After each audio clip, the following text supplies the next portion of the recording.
Israel ও যুক্তরাষ্ট্রের বিরুদ্ধে প্রতিশোধ নিতে লোহিত সাগরে একের পর এক হামলা চালাচ্ছে ইয়েমেনের হুথি যোদ্ধারা।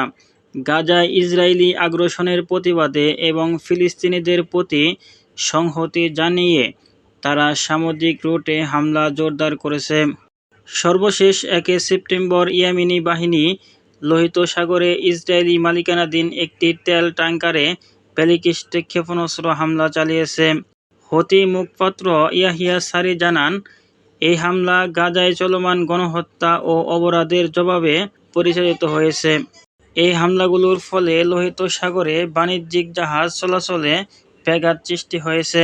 মার্কিন জাতীয় নিরাপত্তা উপদেষ্টা মাইক ওয়াল্টজ জানান, হুথিদের বর্তমান আক্রমণের কারণে মার্কিন পতাকাবাহী জাহাজগুলোর 75% এখন লোহিত সাগর এড়িয়ে আফ্রিকার দক্ষিণ প্রান্ত ঘুরে চলাচল করছে।